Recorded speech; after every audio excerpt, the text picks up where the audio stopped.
देवरानी जिठानी। एक दिन शिवानी और प्रज्ञा रसोई में खाना बना रही होती हैं। तभी प्रज्ञा को रसोई में एक चूहा दिखता है और वो जोर से चिल्ला पड़ती है, दीदी वो देखो चूहा। वो डर के स्लैब पर चढ़ जाती है। अरे चूहा ही तो है, तू तो ऐसे डर रही है जैसे तूने कोई भूत देख लिया हो। कितनी डरपोक है तू भी ना प्रज्ञा। आप ज्यादा हंसो मत दीदी, हर इंसान को किसी न किसी चीज से डर लगता है। लगता होगा, पर मुझे तो किसी चीज से डर नहीं लगता। मैं तो बहुत बहादुर हूँ, पर तू हद कर दी भाई, एक चूहे से डर गई है। एक दिन प्रज्ञा अपने कमरे से बाहर निकल रही होती है और तभी शिवानी उसे पीछे से आकर डरा देती है। प्रज्ञा एकदम से उछल पड़ती है। दीदी ऐसे भी कोई मजाक करता है क्या? अरे जरा अपनी शक्ल तो देख, एकदम बैंगन की तरह नीली पड़ गई है। अरे मेरी देवरानी इतनी बड़ी डरपोक है, मुझे तो पता ही नहीं था। आप ऐसे चौंकाओगे तो कोई भी डरेगा ना?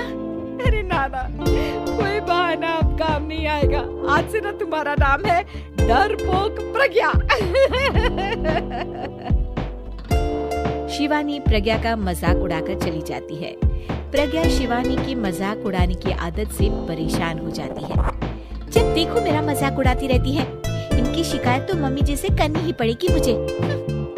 प्रज्ञा अपनी सास के पास जाती है और उन्हें सारी बात बताती है कि किस तरह उसकी जेठानी उसके डर का मजाक उड़ाती है। ओहो, तो बड़ी बहू को बड़ा घमंड है अपनी बहादुरी पर। कोई नहीं, अभी उसका घमंड तोड़ देते हैं। मेरे पास एक तरकीब है छोटी बहू, एक काम कर तू। प्रज्ञा की सास उसे अपनी जेठानी को डराने का प्लान बताती है। ये तो बहुत अच्छा आइडिया है मम्मी जी, क्या बात है।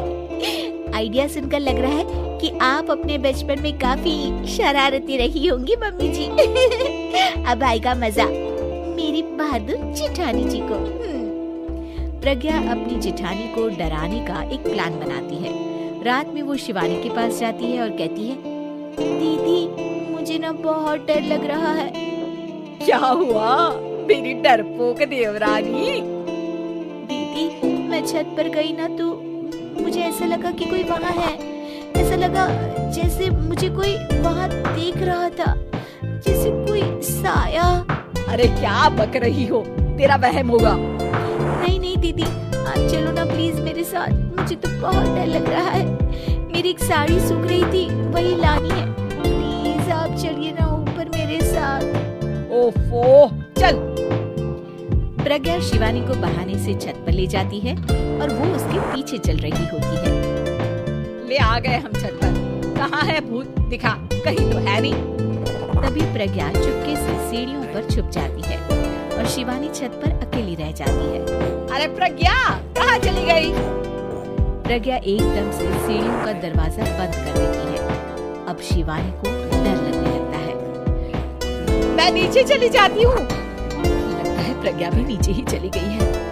तभी उसके सामने एक खुले बाल सफेद साड़ी में औरत खड़ी होती है। शिवानी उस औरत को देखकर डर जाती है। हाल तू जलाल तू भाई भला को टाल तू, हाल तू जलाल तू भाई भला को टाल तू।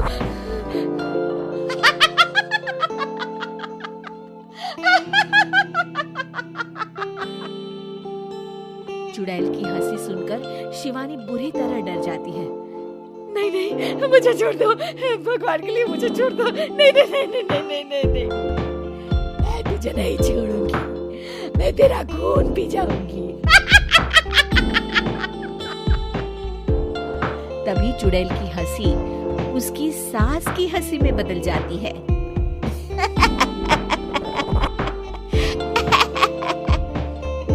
मम्मी जी, ये तो मम्मी जी की आवाज है। शिवानी आंख खोलती है तो सामने उसकी सास चुड़ैल का मेकअप करके खड़ी होती है और प्रज्ञा और उसकी सास जोर जोर से हंस रहे होते हैं। क्यों मेरी बहादुर जेठानी जी, आप तो कहती थी कि आप किसी से नहीं डरती, ये तुमने अच्छा नहीं किया प्रज्ञा। और सासू माँ, आप भी इसके साथ मिलकर।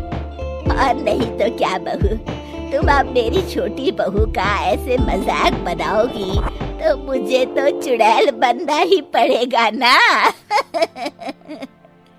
प्रज्ञा और उसकी सास और जोर जोर से हंसने लगते हैं और शिवानी गुस्से में नीचे चली जाती है।